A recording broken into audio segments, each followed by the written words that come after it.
Spoiler alert, the following podcast includes discussions on film that may potentially, intentionally or inadvertently, reveal plot twists, character traits, story details, up to and including endings that might otherwise be considered spoilers. Proceed at your own risk.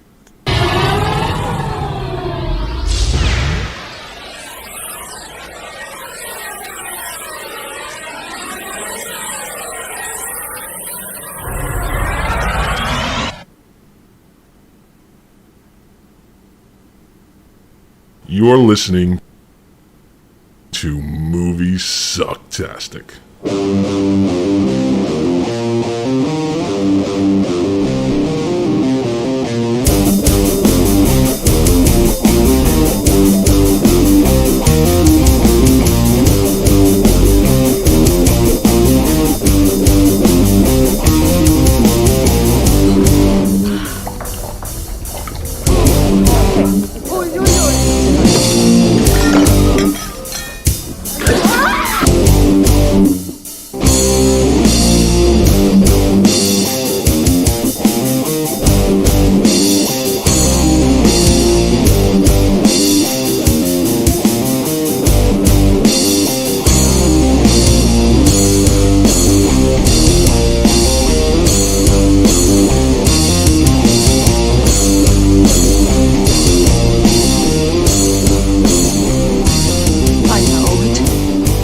Sounds like some bad movie.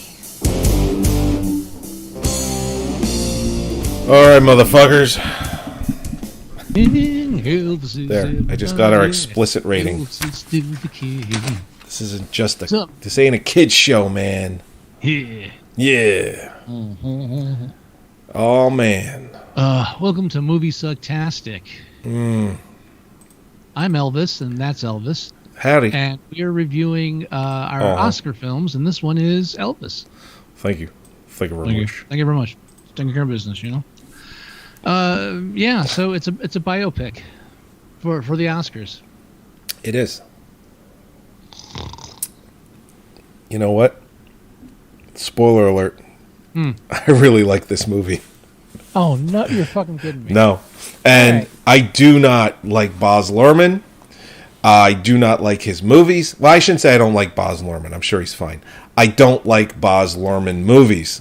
Now, see, I'm not saying it's a bad film. I'm just saying it bored the shit out of me. That's all. And you know what? Mainly because I don't give a shit about Elvis or everything. And you know what? I like Baz Luhrmann, and I've seen his other films. Right. And so I don't need any more of this shit.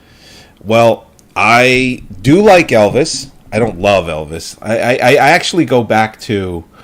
I really think in Pulp Fiction, Tarantino, when Mia Wallace is talking to Travolta, where she says, listen, you have to pick Elvis or you have to pick the Beatles. You're either an Elvis person or a Beatles person.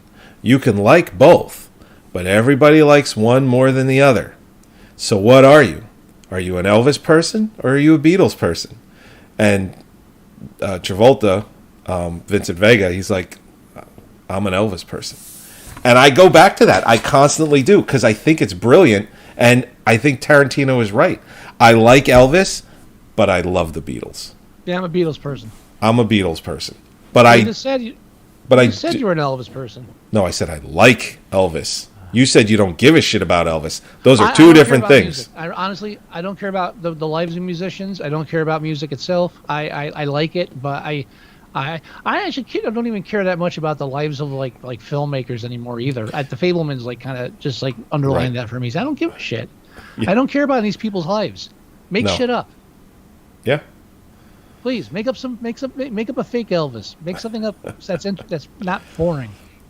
So one of the things that you did mention, you mentioned it on the show, you mentioned to me outside of the show, is Tom Hanks. You said that I narrowed it down. I can tell you the exact moment that Tom Hanks stopped being interesting.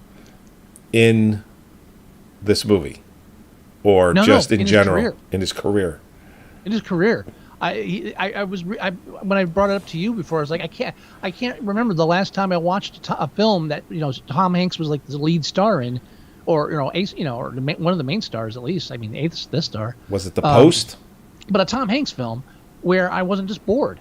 I mean, I remember Captain Phillips. After all the hype, I watched it and was like, yeah, it's kind of boring. Ignoring I knew how it ended. Right. I mean, and so I was like, looking back before that, while we were gearing up for the show, I'm looking through it. I'm like, okay, I'm trying to nail it. The last film I saw with him I think it's a supporting role, but he's in the film enough that was interesting to me was Cloud Atlas. Oh, I still haven't seen that. 2012. After that was Captain Phillips, and it's all fucking downhill. Every single film he does, Bridge of Spies, boring as shit. Hologram for the King, I can't make it past the trailer. Sully, don't give a shit. Inferno, the third film in the series, it was passable, that's about it. The Circle, commercial was boring and stupid. The Post, we saw it, boring. We reviewed it, yeah. Yeah, I mean, not a bad film, no, boring. Spielberg movie. Beautiful Day in the Neighborhood. I want to watch a famous actor play another famous actor. I don't give a shit. Greyhound, don't give a shit. News of the World, trailer was fucking boring as shit. Then this. Nothing. Although I did watch good things about Pinocchio either. Well, no, that's terrible. Terrible movie. Guillermo del Toro's Pinocchio it's since the Disney version from 1940, whatever that came out, 39, 40, 41, whatever it came out. That's the last time people liked Pinocchio. Mm-hmm. Now, Guillermo del Toro's Pinocchio, it's like, wow, this is really good. I've seen that in fucking memes already. Oh. And I don't get like mainstream memes, so if it already leaked out to the sides where I am. Yeah. Yeah. Anyway, yeah. So yeah, it's about Elvis, but it's not really about Elvis, and that's one of my main complaints. The film's called Elvis, big thing Elvis. The cover's Elvis. It's all about Elvis, but the film is about the fucking manager, the Colonel. I don't think it's as much about the Colonel as you're making it out to be.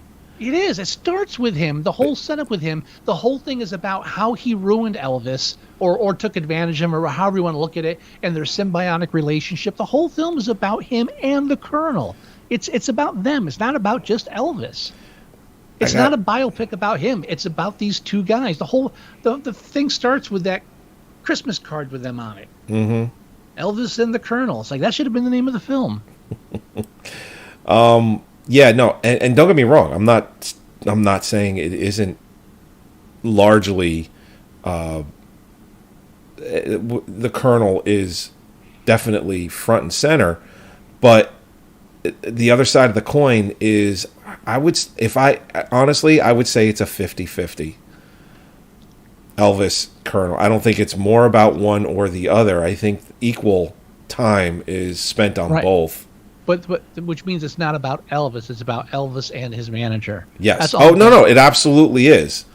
It absolutely is. But because the Colonel was so fucking infamous and so fucking horrible about how he treated Elvis as, the money that he made off of him, the merchandise, I think the story has to be told. If they left the Colonel out, we're telling. No, I know.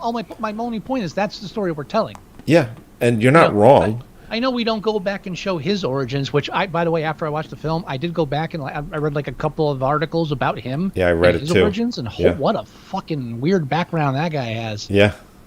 I love the fact that when he finally was taken to court, he tried to plead that he was a citizen of no country, so they couldn't do anything to him. I mean, that's just fucking genius. That's just like that's like everything going on in politics today. So I don't even know why I find that. He was a pioneer. Yeah, he was like one of the first. Yeah, it's like I don't believe these results are true, so I'm not gonna concede. Sorry. All right, anyway, ring the bell. But no, I like Elvis. I like a lot of his music. I liked seeing. I don't not like it. I just not interested. I liked seeing his beginnings to, and I will say this though. There were a few moments in the movie where I was like, am I not gonna like this because it went down that Baz Lurham path that I hate. Which one? Well, so when he was a kid, or as he's getting older, they used modern day music in a couple of the scenes, and I'm like, Baz, you fuck! was like, come on, man. You have me. What are you doing? It's like, I fucking hate that. And I know, as much as I like A Knight's Tale, I just don't do modern day music in shit that's not modern day. I don't like it. It's You're not a fan of historical anachronisms. I know. I understand that. But when it comes to music, it's a bugaboo for me, man. I just see, and I like it. I hate it. I hate it so much. I hate the opposite. I hate when they do films about like when they do the Zodiac film. It's like, oh great, now I get to listen to four sides of the fucking best of the '70s. Let's see how many soundtracks we can cram in the one goddamn film. Oh, stop! I hate that shit. So I mean, I don't feel that way about Elvis. Again, the film. It's not a bad film. Again, I like Baz Luhrmann. I just wasn't interested. I thought it was. I did learn some stuff I didn't know, obviously, because I'm not an Elvis fan. So I found that interesting. I really, bored by. I was bored by anything involving him and his mother or him and his families. I don't give a shit. Yeah, well, you had mother issues. I really don't care. I hate to make it. It's personal life. Why should I give a shit about that? Fictional people, yeah. This is a real person. And again, the crux that his mother had on him, I think it needed to be in the film. I get because it. a lot of his decisions. I'm explaining my lack of interest. I know. That's a lot of his decisions were based on how his mother perceived him. Yeah. How it would have disappointed her, or it would have made her proud. It's like there was a lot of that. This is all pure personal. This is none of this is like criticism of the film. This is just why I have issues with it, like enjoying it. But again, like I'm saying, there was good stuff to it. If I had to criticize anything, is I hate these biopics where I get we want to do progression of time, but we really have to show them watching TV at key moments in history. Do we really need to see them reacting to JFK? I really, God, it's just so cliche. It's just mind-numbingly cliche. It's lazy. It's practically lazy. Yeah, and it's as bad as like this. It's as bad as like the '70s or '80s sitcoms where they turn on the radio and immediately the news is like, "Oh, there's a storm in your area. You should get in the house." That kind of shit. I don't disagree with that, and it's not enough for me to dislike the film. I'll put it that way. No, like I said, it's just one of the things that didn't appeal to me. That's all. I don't hate the film. I don't dislike the film. I was just not impressed. It was all just like Elvis. It was more flash than substance. Sure. But yeah, no. I again, I think it's a well-made movie. Yeah. It's I like the pinky thing. Oh yeah, I saw that. It's in your opening. I honestly, it was really hard for me to pick anything out of the. If you have any suggestions, please let me know, because I was grasping. I was like, everything in this film is just like too fast or too slow or not focused on one person. Nothing for a good slide or clip. Oh, you mean like for the opening? I'll put them in. No, hey. I think we have 4 more movies to do. No. I'm just saying, honestly, please. I'm looking for suggestions. Okay. But I mean, nothing wrong with the writing. I mean, for a biopic, it's pretty straightforward, and I like that it's the camera work as well as the direction is very fluid. You have that very kinetic. I don't want to compare it to Highlander 100%, but you know what I mean. Like scenes slide into one another. Fast paced. It really helps progress through the storyline, and it's a little for a movie that's 2 hours and 40 minutes or 39 minutes, it needs it. Yeah, and because otherwise you end up with tar. The one thing I really don't like about these films, Bohemian Rhapsody was like one of the rare ones for me. Right. But like these films were like, okay, now let's get the actor and have him perform that performer's set piece. And they have him like doing Elvis's routine. It's like, just painful for me. I mean, they had to do it. It's a movie about Elvis. But at that point, you're just, I don't know. It's just, and he's actually singing the song too. Yeah, but he's literally an Elvis impersonator at that point. I mean, it just feels. It's a movie about Elvis. Come on. It just feels. What do you want? I can't explain it. Bohemian Rhapsody is the only time where I was like, I can get into it. Every other time I've seen it, again, maybe it's because I'm not into the music, but I just yeah, maybe. Don't like it.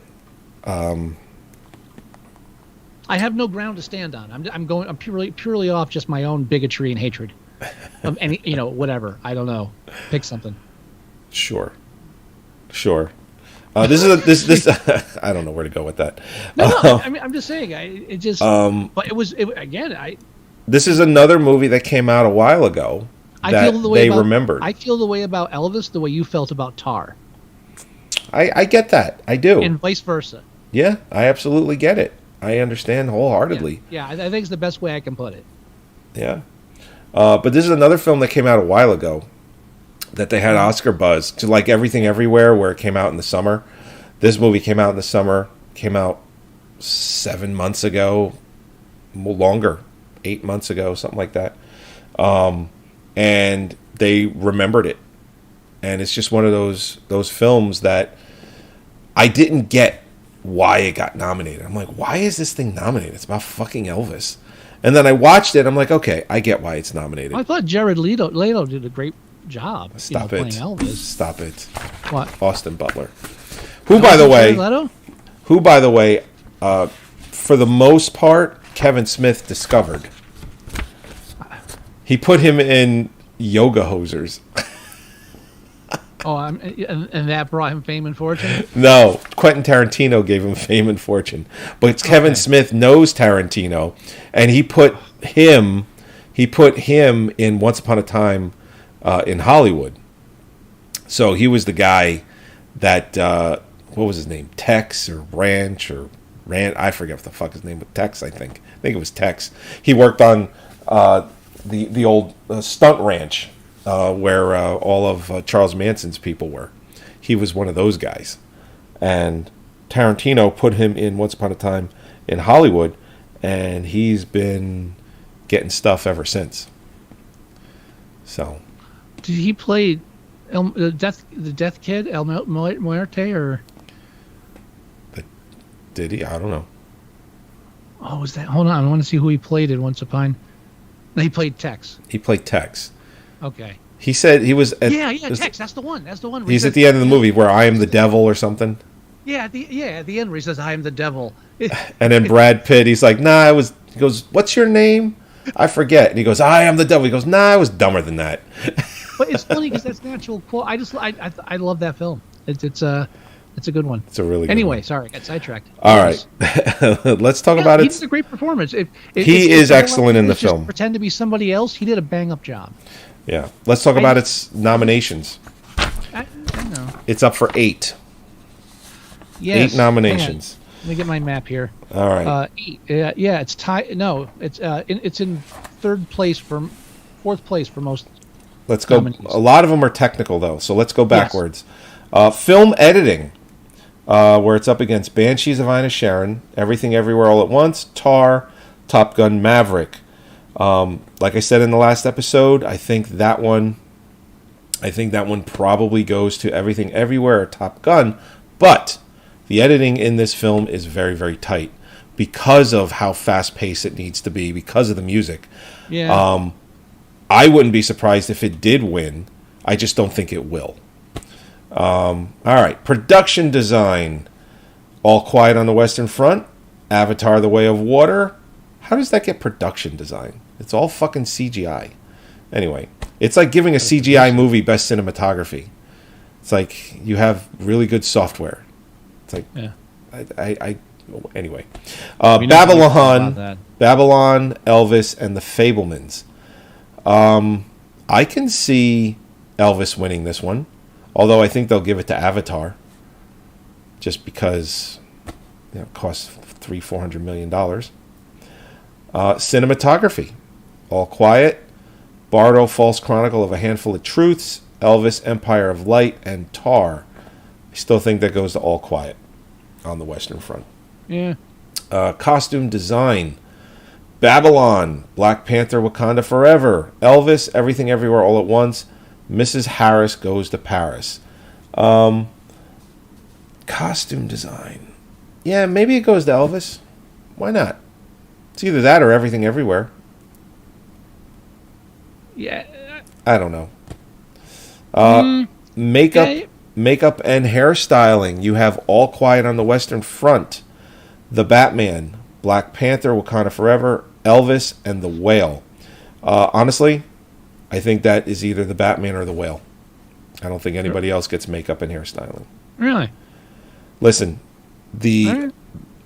just the suit alone that Brendan Fraser had to wear in The Whale constitutes an Oscar. And then that's and then Colin Farrell is the Penguin. That's that not makeup costume design though. That's prosthetics. I said makeup and hairstyling. We're on makeup and makeup hairstyling. and hairstyling. Yeah. All right, never mind. Shut up. And then Colin Farrell as the Penguin in the Batman. Insane. I mean, insane. Unrecognizable. It needs to be recognized. Why? Why? What? Stop it. Stop complaining. Why was he? Why did Stop he look so complaining. different? Stop complaining about a gift. That movie is a gift. So stop it. Why? It's the best Batman movie in the last 10 years. But why? Because I fucking said so. All right. Best sound. All Quiet on the Western Front, Avatar, The Way of Water, The Batman, Elvis, and Top Gun. I think that goes all special effects type movies like Avatar, Batman, Top Gun. It doesn't win. It doesn't win that one. One of the other movies gets it. Yeah. Let's see. Best actor. Austin Butler for Elvis. Colin Farrell for The Banshees of Inisherin. Brendan Fraser for The Whale. Paul Mescal for Aftersun. And Bill Nighy for Living. I've already called this one. It's Brendan Fraser for The Whale. Unless they find a dead kid in his closet, he is winning Best Actor for that. It's just... Dude, put money on it. A Las Vegas bet. Anything you want. They love when entertainers pretend to be other entertainers, though. It's not happening. It's not fucking happening. And again, politics is going to come into this. Brendan Fraser's been doing this for a long, long time. He's never been nominated. And he'll probably never be nominated again. Maybe. But I'm just saying. Austin Butler, he's young. He's got decades of acting ahead of him. He will be nominated again. That is going to be their rationale. I'm telling you now. Brendan Fraser has gone through a lot of shit with a horrible divorce. The kid in between it. I think he had to pay something like... It was like something absurd, like $900,000 a month in alimony. Like, that's why he was making like 3 Mummy movies and making those horrible low budget films like, what was it?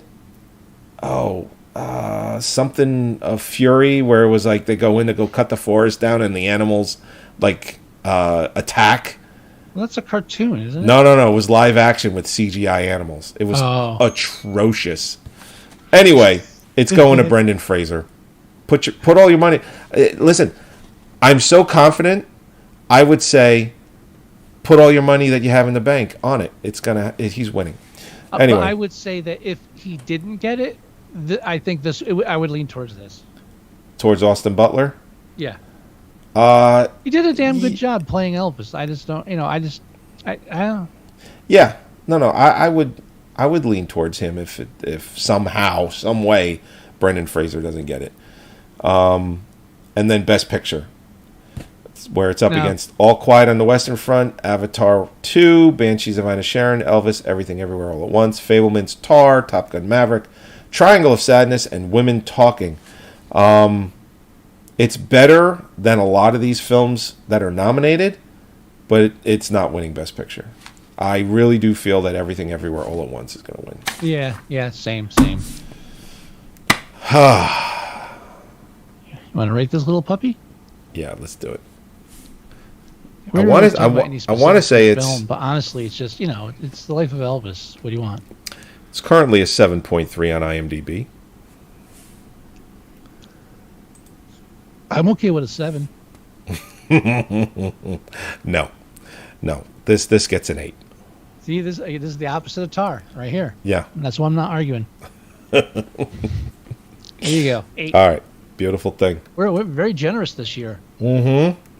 Very generous. A lot of good films this year. We're not really doing any low balls. Yeah. Well, and you know what, Even too? Maverick, we gave like a fucking. I think we gave it didn't an we? 8. Yeah, pretty sure we Yeah, gave it an Jesus 8. Christ, Well, what's you know going what, on? too? I think this We getting time. soft? No, I don't think so. I think what it really comes down to is we can acknowledge that these are well-made movies, well written, well made, and well acted. And while not every single one is for us, we still can acknowledge that it's a well-made movie and it deserves a higher score. To give it a lower score because it's not a film for us would be a dick move. You're fucking kidding me. What? The keyboard's working now. Maybe there was nothing wrong with it. Anyway, wrapping up. Yeah, let's wrap this shit up. Elvis. Elvis is everywhere. Elvis is everything. All right. This is episode 389 of Moviesucktastic during our Oscar episodes. As always, thank you for joining us. We can't thank you enough. I think how many more movies do we have? 4?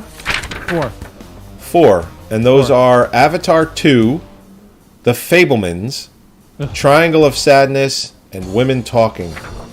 Yes. All right. Sweet. I'm looking forward to one of those. I did recently watch Triangle of Sadness, and I'm very looking forward to reviewing it. Oh, that's going to be a good one. We're going to be talking a little longer than 30, maybe 45 minutes that time. What are the two together? Triangle of Sadness and Women Talking? Is that the... Yeah. 'Cause Yeah? they're both social commentaries. Let's do that next week. Okay. All right, let's do it next week. All right. All right, Moviesucktastic.com. Go there, download the show, listen to the show. Go to iTunes, and you can do the same thing. You can go to our Facebook page at facebook.com/Moviesucktastic, and you can just see whatever we post there, everything to when we go live, trailers, everything in the entertainment, whatever. Excuse me. You can leave us email at themovieguys@moviesucktastic.com. You can leave us voicemail at 908-514-4470. You can listen to us in places like iTunes, Stitcher, pretty soon, or Amazon Music, iHeartRadio. All of those pretty soon will be on Spotify. And I kind of think once we're on Spotify, that might be the biggie. I don't know. Oh, yeah. So you can also just do a search for us online, and we come right up. You can download the Android app at moviesucktastic.com /mst.apk, or you can just go download your favorite podcast player, do a search for us. We are there. Do you have any words of wisdom, Mr. Wilson? Hey, Joey. You Yeah. know what's going down? You know what's happening down in the Bermuda Triangle? What's that? You know what's going down in the Bermuda Triangle? No, what? Elvis needs boats. Elvis needs boats. Elvis needs boats. Okay. All All right, everybody. We'll talk to you next week. Bye-bye. Bye. Elvis needs boats.